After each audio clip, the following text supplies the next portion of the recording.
Shabbat Shalom and greetings to you all, my friends. You know, there seems to be a changing of the guard going on these days. It's a sad changing. It's the horror of the Holocaust and the promise by the world to ensure it never happen again has been replaced by accepted and supported anti-Semitism and forgiveness for terrorists. Now it's happening in Los Angeles, New York, Vancouver, Toronto. And we know it's been going on in Europe for years. Universities have been taken over by anti-Israel, anti-Semitic, pro-Palestinian, pro-Hamas encampments and left completely alone to harass the Jewish students of these fine institutions. Now the lawlessness, it's got to stop. No charges are being laid against any of the perpetrators of hate and terror. In fact, a new dangerous low was reached by the University of Windsor, which signed a 10-page agreement with the WLZT, the Windsor Liberation Zone team. Now think back to Seattle's CHOP Zone and other idiotic civil disturbance centers. The university's happily sacrificed the safety and security of all of its Jewish students, have given in to intimidation and terror. What's the lesson that's being taught? The world is changing. Once one of the cleanest cities in the world, Toronto is now one of the most rat-infested. But have no fear, the federal government's busily contemplating birth control for the rats. Rats, disease, man, they've gone together throughout history, destroying everywhere they've been when we should be improving everywhere we are. Similarly, the reading now this week, my friends, is really about the nature of things as we see in people, families, governments, worlds. It too is actually about the changing of the guard on the micro and the macro level. Gentlemen, he said, I don't need organization. I've signed your shoes. I've moved your mountains and marked your cards. Let me spread. Either brace yourself for intimidation, or else your hearts must have the courage for the changing of the guards. The changing of the guards always was, always will be. Now, one thinks the progress of man, it's actually obvious. We had enlightenment, industrialization, mass communication, space exploration, all while continuing to destroy our home, to spread hate and fear, to continue to demean and subjugate people. We do, however, need to stop this madness. We need to return to decency, respect, tolerance, to acceptance. These were instructions carved in stone several thousand years ago, and they still stand up today. Just like we do when we come together as a group to honor and pray and observe as a community. Because we know how to put our differences aside, we form a like-minded group, a collective consciousness of seekers showing faith. Any and all faith, love, any and all love. Because we are a true chavura, a fellowship, as we express our nature of kindness. Compassion, thoughts, feelings, hopes, dreams, and wishes unites us all in this community house of spirit, Beth Ruach. Sharing, bringing light, keeping fear at bay. And even though together, we're each individual in our own approach, each connecting in his or her or their own way. So once again, please do go ahead and invite everybody, physically, digitally, psychically, emotionally, or spiritually, to gather and share. From Psalm 133, the Hinei Matov. Hinei Matov. Shebetachim gam yad. Hinei Matov. Shebetachim gam yad. How good and how pleasant it is for brothers and sisters together. Community. Community.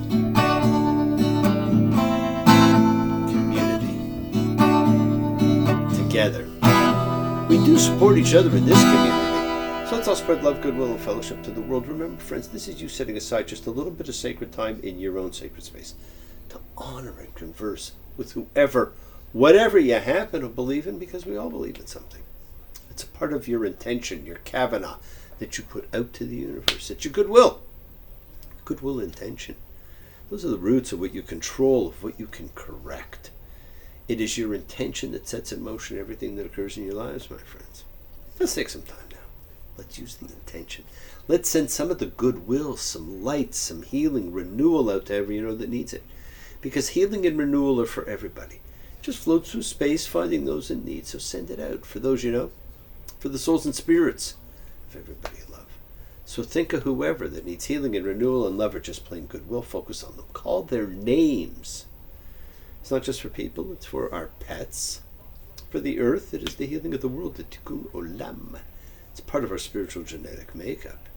Part of the healing of the world is when we send thoughts and energy for health and renewal and goodwill for everybody. They don't have to be sick. Although it is the prayer for bringing recovery to the sick, it's for those in our hearts, for those in our minds. So let's all send energy out for people in need everywhere. Special thoughts and prayers. Those in need of assistance. We pray for those who need prayer. We don't have to know them, because we want health, recovery, good life for everybody around us.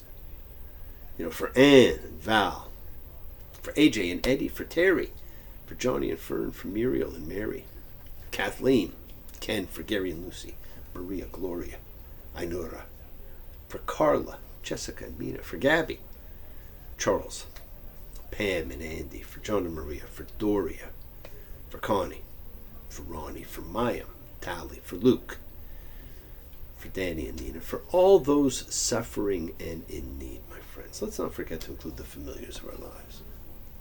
All of our sacred animal friends, everywhere, for everyone you know and need, for the whole world, and always for the bee. Friends, it is the kindness, the healing wishes, goodwill, and love we all send out. It just circles the world. It's finding those in need, so thank you, each of you, for all you do, for all you care. Because the world is a world of spirit, and spirit, my friends, never dies. Me,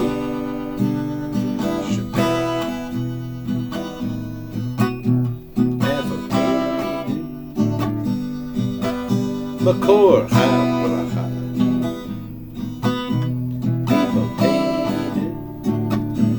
May the source of strength bless the ones before us.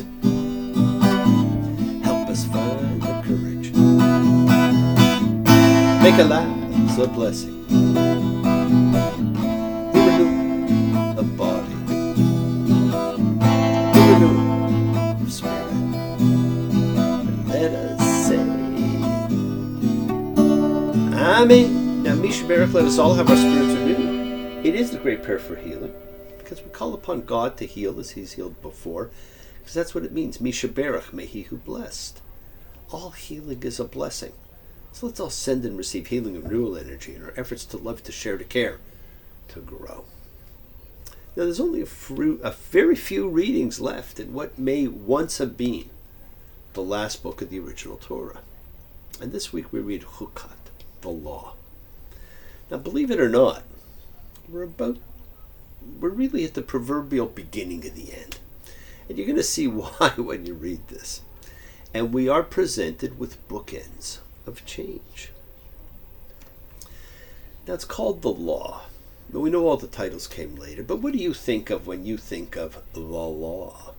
There's a lot of things, and over time, it changes. Meanings change.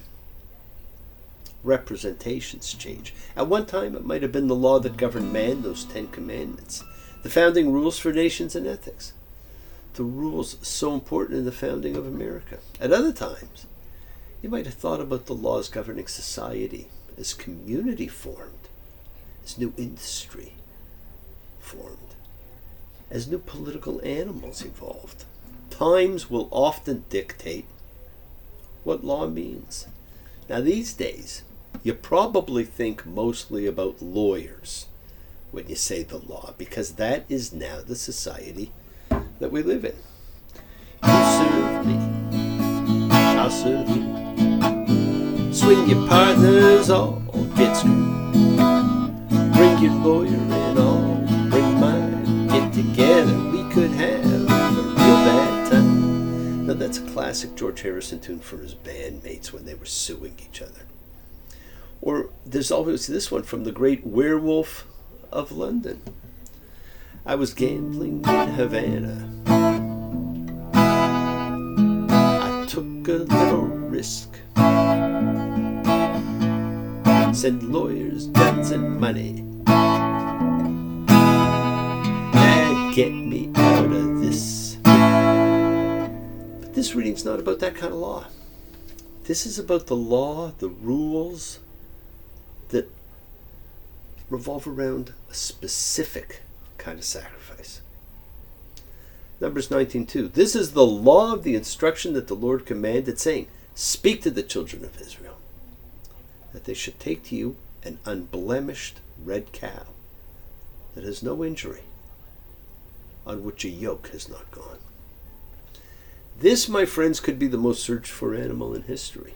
Given the years, about 3,600 years or so, searched far more so than the Yeti or Bigfoot.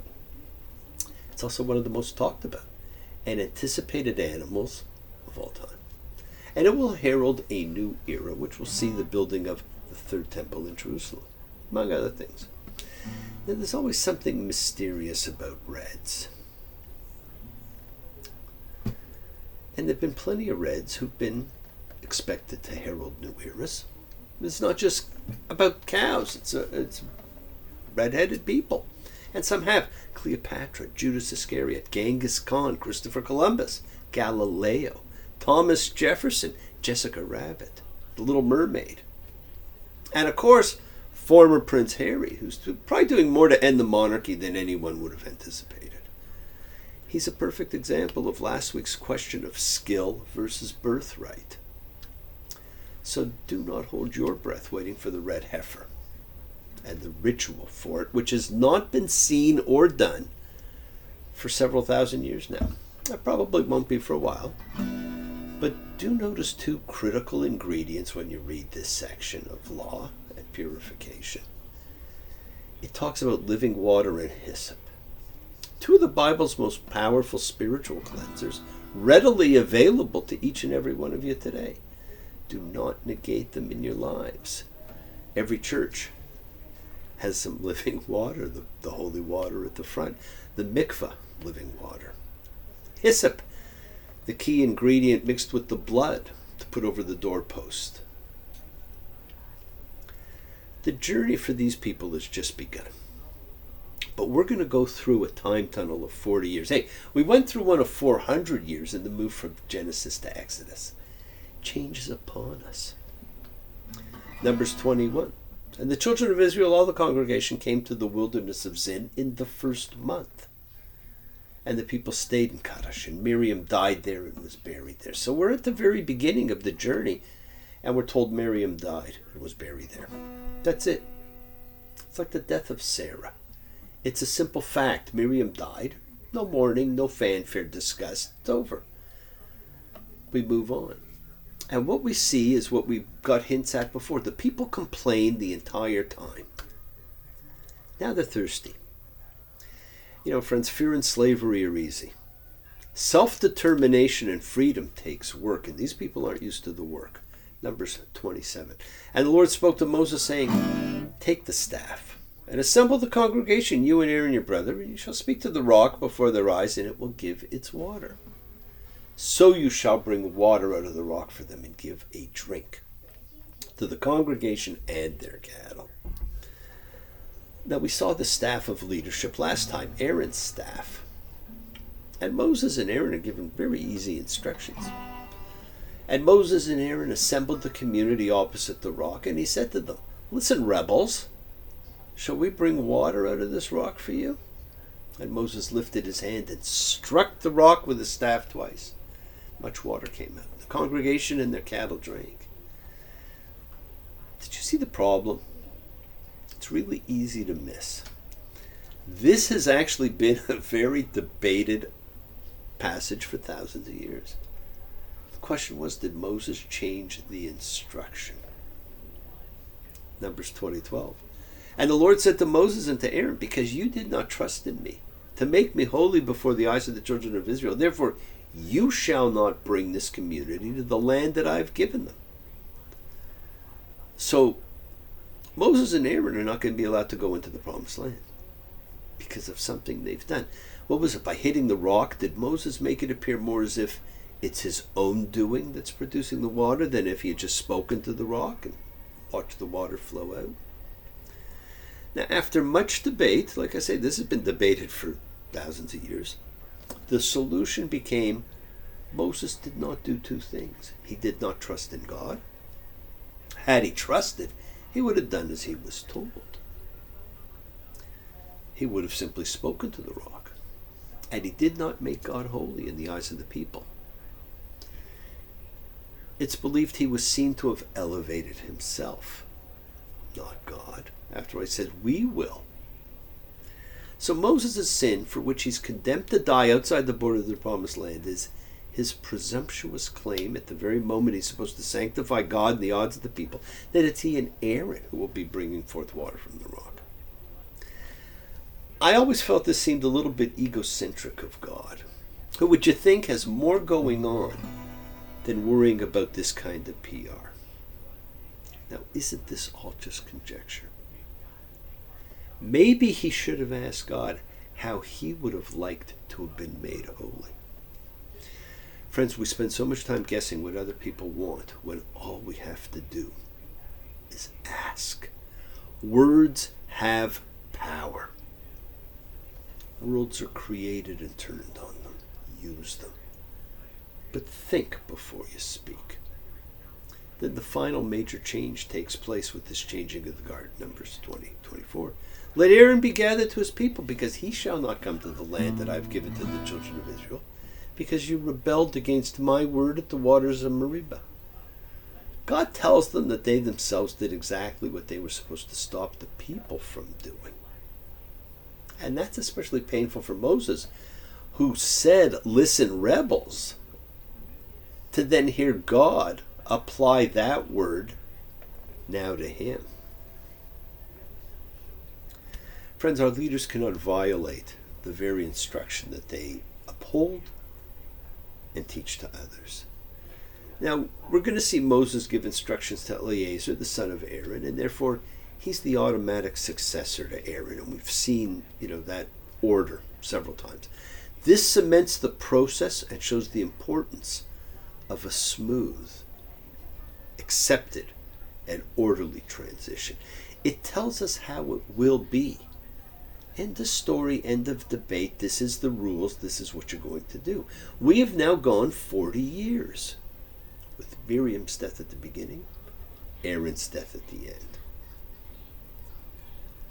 His brother and his sister are dead. Now, we're not told a lot about Moses' personal life, but I'm sure it bore a heavy heart on Moses. How could it not?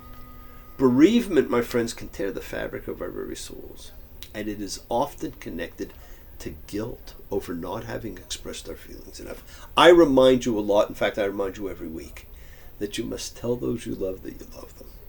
Let them know.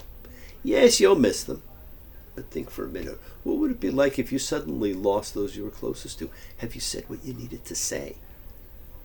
The spirits never die, and we say that every week too. They are with you for eternity, and we hope to reconnect with them one day. But friends, we are actually connected always. Would you know my name? If I saw you in heaven, will it be the same? If I saw you in heaven, I must be strong and carry on, 'cause I know I don't belong here in heaven. Now, the two deaths mark the bookends of change, the beginning and end of this wilderness journey. Now, we haven't crossed over to the promised land, but we're on the edge of it. We're at the end of this incredible book. And Deuteronomy is a different kind of a book, but we'll talk about that when we get to it. But before we end, we get this very strange story about a bronze or a brass snake that belonged to Moses. Now, don't forget, during the wilderness wanderings, this has been a generation of complainers. All they do is complain. And Moses actually calls them riffraff. Numbers 21:5. And the people spoke against God and against Moses. Why did you bring us up from Egypt to die in the wilderness? Because there's no bread, there's no water. Our soul is disgusted with the cursed bread. Well, the cursed bread is the manna from heaven that kept the people fed and alive the entire time. Friends, do you complain about the manna from heaven that you're given? We are all beneficiaries of manna from heaven, but often we do not recognize it. And the Lord let fiery snakes go among the people, and they bit the people. And a great many people from Israel died. The people came to Moses and they said, "We've sinned because we spoke against God and against you. Pray to the Lord that he will turn the snakes away from us." And Moses prayed on behalf of the people, and the Lord said to Moses, "Make a fiery one, set it on a pole. And it will be that everyone who is bitten and sees it will live." And Moses made a bronze snake and set it on a pole. And it was, if a snake bit a man, then he would look at the bronze snake and live. Now, this is quite the piece of magic. For a lot of people, it almost bordered on idol worship. And Moses' metal snake had a name, like a pet. And his name was Nehushtan. Now, Nehushtan is a pun of either the Hebrew word for snake, which is Nahash, or it could have been brass, which is Nahoshet.